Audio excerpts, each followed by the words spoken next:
గురుస్వామి మేము పూజలు చేయాలనుకున్నాం, దాని అంబల పూజ అంటారా, మండపాల పూజ అంటారా, అసలు అరటి మాటతో కడతారా, మండపాలతో కడతారా, ఇది ఎలా చేయాలి, ఇలాగే చేయాలా, ఇలా చేయకూడదా? అంబలం అంటే దేవాలయం అండి. దాని అప్పటి కాలంలో అరటి చెట్టుతో కట్టేవాళ్ళు, ఇప్పుడు అంతా రెడీమేడ్ వచ్చేసింది. తర్వాత ఫ్లవర్ డెకరేషన్తో కూడా చేస్తున్నారు, అన్ని రకాలుగా చేస్తున్నారు. కాబట్టి అంబలం అంటే దేవాలయం. స్వామివారికి ఒక దేవాలయం వేసి నిర్మించి చేయడం మీ శక్తి అనుసారం, మీ ఆచారానుసారం, మీ గురుస్వామి ఎలా చెప్తే అలా చేసుకోండి. శరణమయ్యప్ప. గురుగారు, ఇక పూజా సమయంలో లేదా భిక్ష సమయంలో అందరూ షర్ట్ ఇప్పేస్తారు, దానికి ఏమైనా కారణం ఉందా అని అంటే ఉందండి.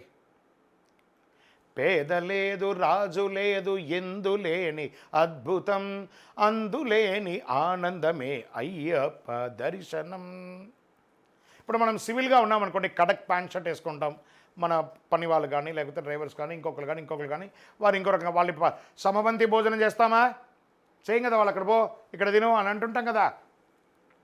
కానీ పావుల తులసి మాల వేసుకోకని ఇటు సేటు మాల వేసుకున్నా, డ్రైవర్ మాల వేసుకున్నా, పెద్దవాళ్ళు మాల వేసుకున్నా, తన తోటి వాళ్ళు మాల వేసుకున్నా ఒకరికొకరు నమస్కారం చేసే సంస్కృతి. పేద లేదు, చిన్న లేదు, సమబంతి భోజనం చేసే ఏకైక దీక్ష ఈ ప్రపంచంలో ఏదైనా తన పేరును తన భక్తుడికి ఇచ్చి తనంతటి వాడిని చేసే గొప్ప దీక్ష ఈ ప్రపంచంలో ఏదైనా ఉందంటే అది అయ్యప్ప దీక్ష. కాబట్టి పూజ సమయంలో మేమందరం సమానం చెప్పి షర్ట్ ఇప్పేసి టవల్ నడుము కట్టుకొని చక్కగా సమబంతి భోజనం చేసే అన్నదానం చేసే ఒక పూజనే ఈ యొక్క అయ్యప్ప పూజ. అందుకని షర్ట్ ఇప్పడం జరుగుతుంది. శరణమయ్యప్ప. శబరిమల అయ్యప్ప స్వామి వారి దర్శనానికి ఇప్పటి కాలంలో మేము ఎలా చేసుకోవాలి స్వామి? ఇప్పుడు TDB అంటారు, అంటే ట్రువాన్కోర్ దేవస్వం బోర్డ్ అనే ఒక దాంట్లో ఆ వెబ్సైట్లో వర్చువల్ క్యూ లైన్స్ ఆన్లైన్ అని చెప్పి డేట్స్ని ఇస్తున్నారు. రోజుకి 60,000-70,000 మందికి దర్శనం ఇస్తున్నారు. నేను చదువుకోలేదండి, నాకు తెలియదంటే ఎక్కడైనా ఇప్పుడు ఎక్కడ ఈ సేవ ఆ సేవ ఈ సేవ ఉంది కదా, అన్ని సేవల్లో ఉంటారు. లేదా తెలిసిన వాళ్ళ దగ్గరైనా చేసి అది ఉచితం, నో రుసుము. ఆన్లైన్లో మీ ఆధార్ అప్డేట్ చేసి మీ దర్శనం టైం బుక్ చేసుకోండి. ఆ టైం ప్రకారం వెళ్ళండి. శబరిమలకి వెళ్ళేవాళ్ళు వెళ్ళండి, దర్శనం చేసుకోండి, ఇమ్మీడియట్గా దిగి వచ్చేసేయండి. వెనక మీకోసం చాలామంది దర్శనం మీ తోటి వాళ్ళు కూడా ఉన్నారు కాబట్టి వాళ్ళు క్యూలో ఇబ్బంది పడకూడదు. మీరే 2-3 రోజులు అక్కడ ఉండి అందరికీ దర్శనానికి ఇబ్బంది పెట్టకుండా వెళ్ళండి, దర్శనం చేసుకొని వచ్చేసేయండి. శరణమయ్యప్ప. ముద్రవడి గురుదండం అనేది ఈ యొక్క అయ్యప్ప దీక్షలో ఎప్పుడు ప్రదానం చేస్తారు? అసలు దీని యొక్క విదేశం ఏంటి అంటే 18 యాత్ర చేసిన ఒక గురువుగారు, ఆయన 18 యాత్ర పూజ చేసుకునేటప్పుడు తనకి మొట్టమొదటి మాల వేసినటువంటి గురుస్వామిని పిలిపించుకోవడం, ఒక ఉపదేశం చేయించుకునే వారి దగ్గర ఆ 18 ముద్రను సాక్షాత్ పరమేశ్వరుడుగా అయ్యప్పగా భావించి ఆ గురుముద్రను వారికి ఇవ్వడం, దాన్ని శబరిమలలో స్వామివారి చేతుల మీదుగా తీసుకొచ్చి పెట్టుకొని దానికి నిత్యం పూజించడం అనేది ఒక ముద్రవడి యొక్క శాస్త్రం. వారికి అవబృధ స్నానం చేయించి 18 కలశాలు పెట్టి చేయడం అనేది ఒక శాస్త్రం. కాబట్టి ఆ 18 యాత్ర అప్పుడే ముద్రవడి అనేది ఇవ్వడం జరుగుతుంది. శరణమయ్యప్ప. ఆ యొక్క స్వామివారి 18 అవతారాల్లో ఉన్నటువంటి స్వామివారిని పూర్ణాపుష్కలతోనే చేస్తారా, లేదా కొబ్బరితోనే చేస్తారంటే ఇలా విగ్రహారాధన కూడా పూర్ణాపుష్కల పెట్టి చేస్తారు, లేదా 2 దీపాలను పెట్టి కూడా చేస్తారు, లేదా కొబ్బరి పువ్వుతో కూడా పెట్టి పూర్ణాపుష్కలాగా భావించి చేస్తారు. తప్పుడు లేదండి, దోషమే లేదు. శరణమయ్యప్ప. ఇది నెయ్యి కాంట్రవర్సీ సబ్జెక్ట్ అండి. ఇది ఇప్పుడు మనం అంతా దేశమంతా చూస్తున్నాం, నెయ్యి కాంట్రవర్షియల్. మంచి స్వచ్ఛమైనటువంటి ఆవు నెయ్యిని ఎంచుకోండి. స్వచ్ఛమైనటువంటి ఆవు నెయ్యి గడ్డ కట్టదు. గురుగారు, మేము ఇరుముడిలో పోసిన కొబ్బరికాయలో నెయ్యి పోస్తాం కదా, అది గడ్డ కడితే బాగా వ్రతం ఉన్నట్టు, లేకపోతే కరిగిపోతే బాగా వ్రతం లేనట్టు ఒక ఉంది. మరి ఎలా చెప్పమంటారు దీనికి అని అంటే, ఇరుముడి నెయ్యి భక్తికి కొలమానమా అంటే అబద్ధం. ఏమండి, మీ తల మీద ఇలా చేయబెట్టుకొని చూడండి, ఒక 5 నిమిషాల తర్వాత చాలా వేడి వస్తుంది. మరి ఆ ఇరుముడిని వనయాత్రలో ఇలా పెట్టుకొని ఉండగా కొన్ని గంటలు పెట్టుకుంటా కదా, ఈ తల మీద ఉన్న ఉష్ణమంతా ఇరుముడికి ఎక్కుతుంది. ఆ ఇరుముడిలో ఉన్న కొబ్బరికాయ కరుగుతుందా, కరగదా? మరి అదేనా భక్తికి లింక్? ఇది టెక్నికల్ లింక్, అది భక్తి లింక్ కాదు. బాగా గడ్డగడితే బాగా పూజ చేసినట్టు, కరిగిపోతే తప్పు చేసినట్టు అంతా అలాంటి అపోహలు తీసేసేయండి. ఒరిజినల్ ఆవు నెయ్యి గడ్డ కట్టదు, కొట్టగానే కారుతుంది, తప్పు లేదు. దానికి మీ భక్తికి సంబంధం లేదు. గురుస్వాములు కూడా కొంత చెప్పాలి. గడ్డ కట్టిందంటే ఆహా నువ్వు బాగా దీక్ష తీసావు, కడిగిపోతే ఏం స్వామి అంటే, వాడు అలా చెప్పిన స్వాములు సూసైడ్ చేసుకున్న చరిత్రలు ఉన్నాయి. కాబట్టి అలాంటి చేయకండి. మీ భక్తికి నెయ్యికి సంబంధం లేదు.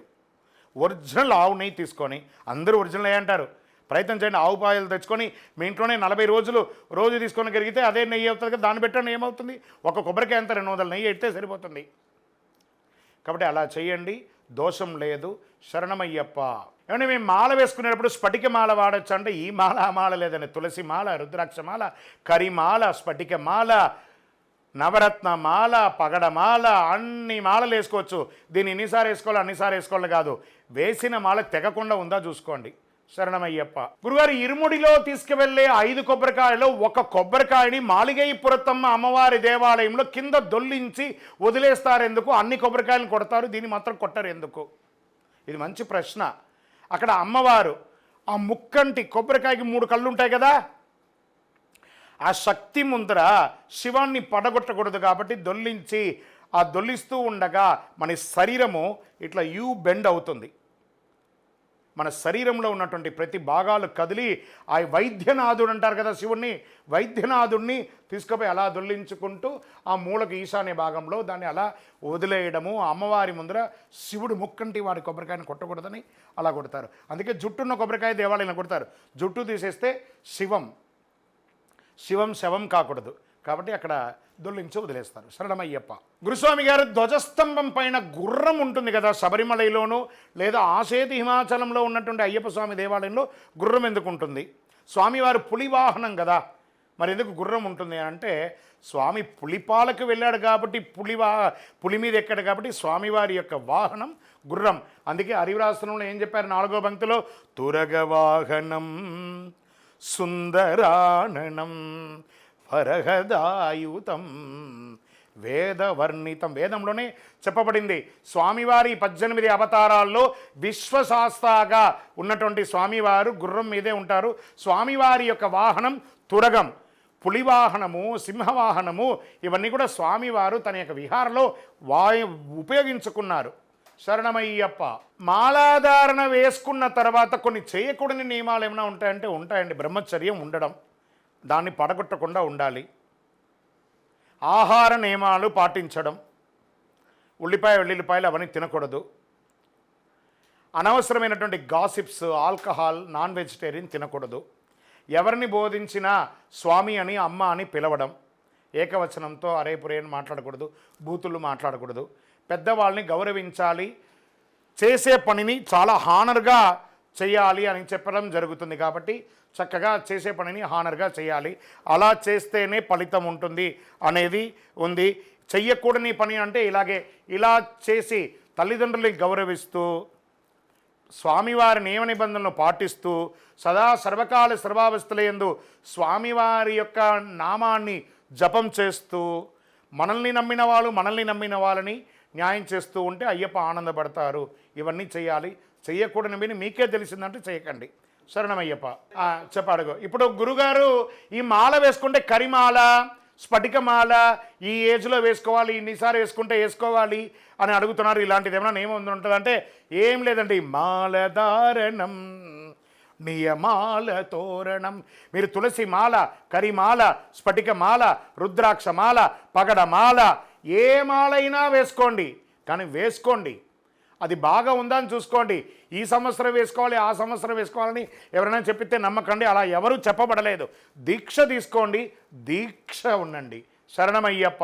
శబరిమల యాత్రలో పంబా నది అంటే ఏంటి? ఆ పంబకున్న విశిష్టత ఏంటి? పంబా నది ఎలా వచ్చింది? ఈ యొక్క యాత్రలో పంబా నది ఎందుకు ఉండాలి, వేరే ఎందుకు నది ఉండకూడదు అని అంటే స్వామివారు వేరు, పంపా నది వేరు కాదు. ఈ శివుడు మోహిని, ఆ మోహినిని చూసి ఈయన మోహిస్తారు. ఈ అమ్మవారు పరిగెడుతూ ఉన్నారు సిగ్గుతో శివుడికి దూరంగా. శివుడు కూడా అలా పరిగెత్తు ముహిర్దవన్ మలై అని వెస్టర్న్ ఘాట్స్లో ఉన్నటువంటి ముహిర్దవన్ మలైలో వచ్చి ఆగారు. వీరు ఇరువురు ఆగినప్పుడు శరీరంలో, మనం కూడా ఇప్పుడు షూటింగ్ లైటింగ్ అంతా పెడితే కొంచెం చెమట వస్తుంది చూస్తారా, అలా శరీరంలో ఒక రసాయన మార్పిడి ఏర్పడంతో చెమట వస్తుంది. ఆ శివుడి యొక్క చెమట అరిచేతిలోనూ, మోహిని అవతారంలో ఉన్నటువంటి విష్ణు అరిచేతులను ఇలా పెట్టగానే ఆ ఇరువురి యొక్క చెమట బిందువుల్లో ఒక అణువే మణికంఠుడుగా ఉంటాడు. అందులో నుంచి ఒక అణువు జారి కింద పడుతుంది. అదే పంపా నది. అయ్యప్ప స్వామి వారు వేరు, పంపా నది వేరు కాదు. కాబట్టి శబరిమలకి వెళ్ళే వాళ్ళందరూ దక్షిణ భారత గంగా నది. ఎవరెవరు చేశారు ఈ యొక్క నదిలో స్నానం? అనంటే నారదాది మునిలి చట నడచి వెళ్ళినారంట, ముక్కోటి దేవతలు స్నానమాడినారంట, పంపా నదిలో కాలిడితే అయ్యప్ప మన పాపాలన్నీ పోవునట అయ్యప్ప. ఈ పంపా నదిలో అందుకే సబ్బు పెట్టుకోకండి, మీ బట్టలు వదిలేయకండి, ఎంగిలు ఉమ్మకండి, మూత్ర మాలిన్యాలు చేయకండి అని అక్కడ కేరళ ప్రభుత్వం వారు, ట్రువాన్కోర్ దేవస్థానం బోర్డు వారు అడుగు అడుగున చెప్తున్నారు. కాబట్టి మీరు ఏది చేసినా అయ్యప్ప మీద చేసినట్టే. శరణమయ్యప్ప. For more videos like this, subscribe Big TV channel.